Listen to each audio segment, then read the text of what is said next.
We are diving straight in today because it looks like I forgot to record an intro.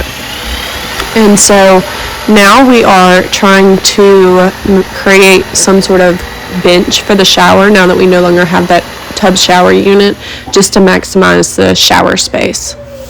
And we have no template we're following. We're pretty much just cutting, measuring, fitting to the height we want, just using a bunch of scrap wood. And this is a little bit of what it looks like so far. So got all the screws in the wall, have nothing up, it's just a bare blank canvas. And we are going to remove that current valve and replace everything with gold. So we will have to rip out that wall just a little. And here is on the far right corner is where that little shower bench is going to go.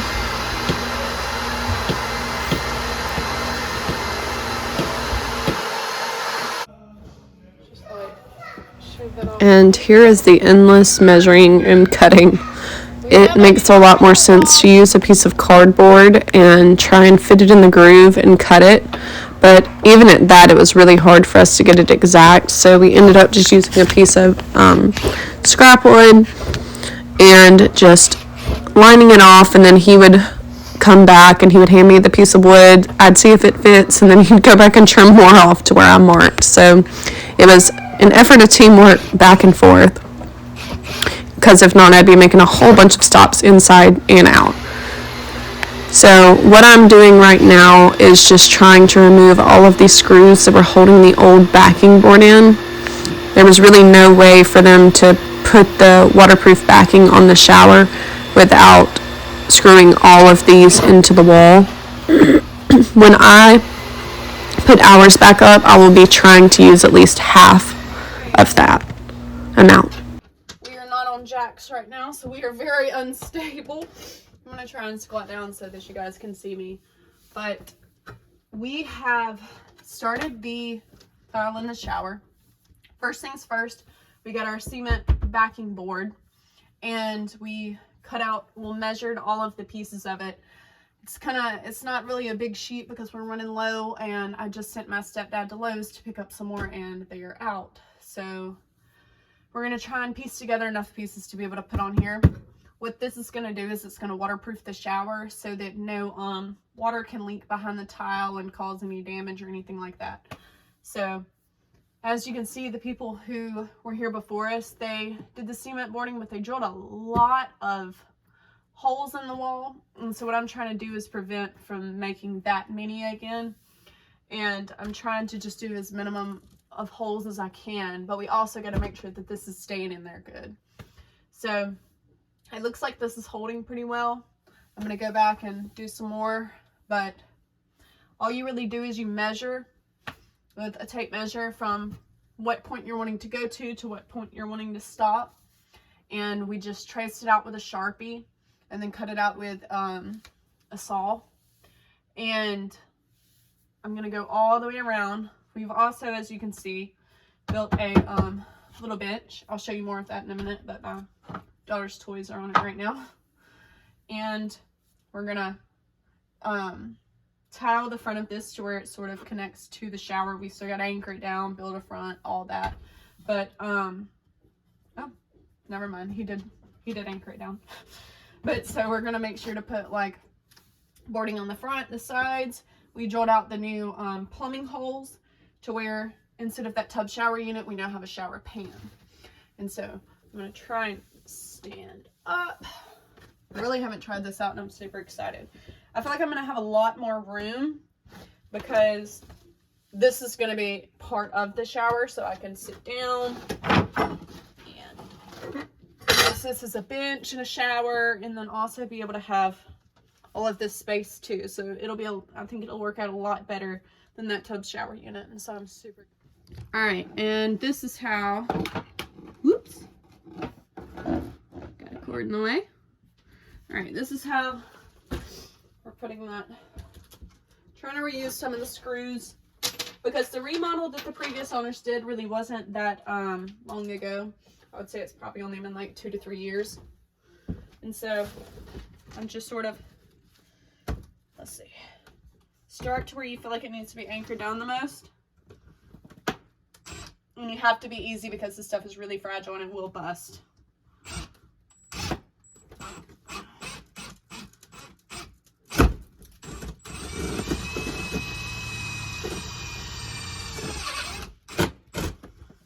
There we go.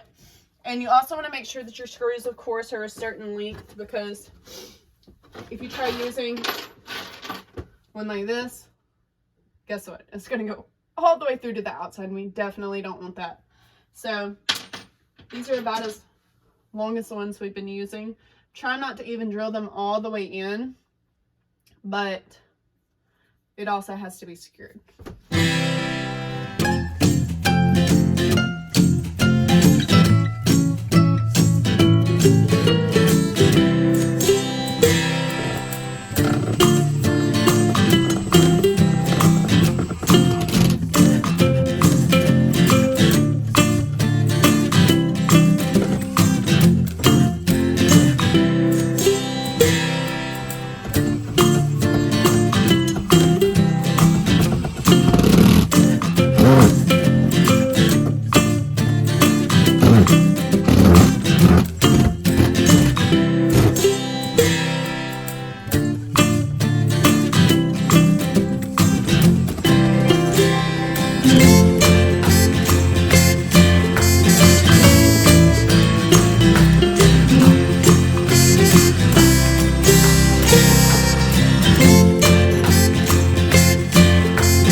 Alright, so I'm going to show you guys how I cut the tile. I will scoot back here. This is a 14-inch tile cutter from Lowe's. If you're going to buy one of these, I highly suggest just not getting this brand. It's got handle problems, and I don't know if it's the tile I used or what, but it busts so many of my tile. So if you want to spend the extra money and get another one, just do it. I mean, it got me by, but I mean, I busted half the tile trying to cut one. But I will show you how to use a cutter in general. So what you do, once you get it, you're gonna set it in here. Set it how you want. Alright. Got it even. Make sure that this line, there's a little bar in the middle that's used for splitting that I'll show you in a second. This is kind of how you do it. This bar also gets caught a lot. I don't know if that's a common thing with tile cutters in general, but it also says to only cut once, but I have to run it across twice. So what you're gonna do is I'm just taking the cutter and I'm pushing down really firmly all the way across it to score it. Then, after that, I'm going to take the tile, and the first few times I did it, I did not think that I was doing it right, but you have to really push down like really hard. You're going to think that you're breaking it.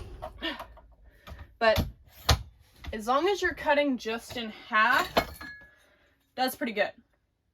It's just really, if you're trying to cut any sort of angles, then just use a wet tile cutter. They are a lot more expensive, but if I could go back and do it again, I would have just invested in one. But that's how you cut. And I can try and show you again on a smaller piece. So you would just go back, score,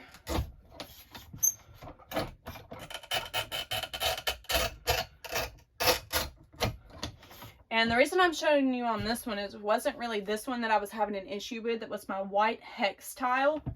This one did okay as long as you're only doing it on certain spots. But my white one was the one that was just shattering every single time. But these done pretty decent as long as you're cutting in big sections, which I'm aware that this isn't for cutting small edges and pieces like that. You do need a wet tile cutter for that, but just the brand in general was just not the best in my opinion, but it got me by. And after I measured and cut out all of my tile pieces, this is how it looks dry laid with no grout on it yet, just everything lined up exactly how I want it. And then after this, I will go back and individually grout every single piece. I take it up, lay it back, and then repeat. Alright guys, I am so sorry that I did not video any of this. This was a modge podge of work and me having no earthly idea if this would actually turn out. That's horrible to say, but so far so good. I've got everything in there. I got tile spacers to be able to, or grout spacers to be able to space them apart. But honestly, I'm not worried about them being exact, and they look pretty good to me. So what I'm gonna do is, I've already wiped down one layer. You can see my little feet print on the floor. But this is the worst space to work in because I have no room to get in and out. I'm gonna let this dry a little bit longer, and then I'm gonna wipe it down one more time to be able to get that that film off. Alright, it is really hard for me to show you this, but I'm gonna show you just how I'm wiping it up. Just taking that, wipe it down. Voila. And that is how I'm gonna do the whole entire floor now.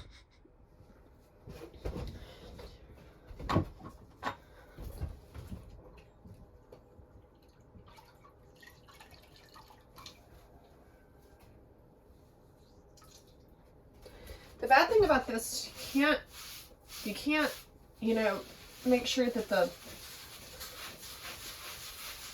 you gotta make sure that the sponge, I can't even talk right now. You gotta make sure that the sponge is not super wet or it's gonna take up all your grout work. So it's really hard to be able to scrub and not mess up the grout.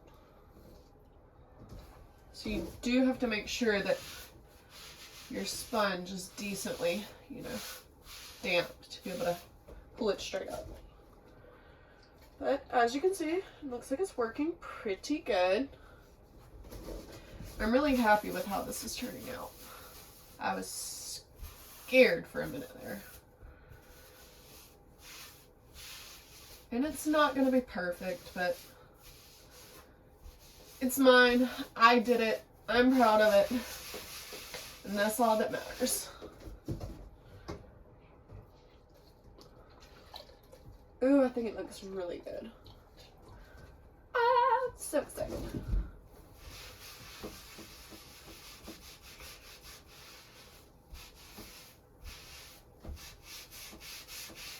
And this tile, I will try and link some videos of me trying to cut this, but it was horrible. So if you are a first timer like I, and you're not wanting to have to do a whole ton of extra work, then I would just stick with something like a 12 by 12 tile. A lot easier to round off, get in the corners. But I, for sure, wanted some kind of funky tile to be able to just showcase, bring back a little bit of that 70s character to it. Just have some fun things. Thinking about bringing in some wallpaper, painting the cabinets.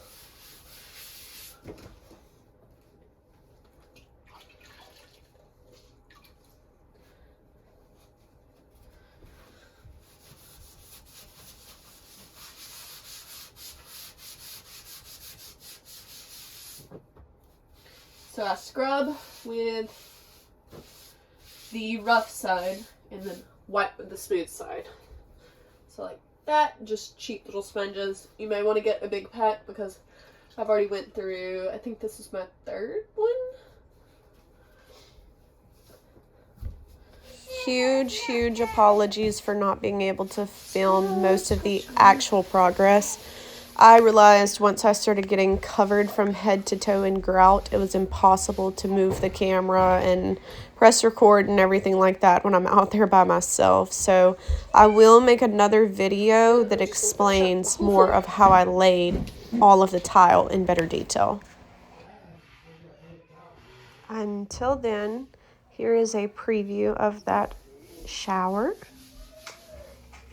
And I absolutely love this tile. I think it is so fun and just something different. And the corner bench turned out so cute in the shower. I cannot wait. It looks so much better than I could have expected.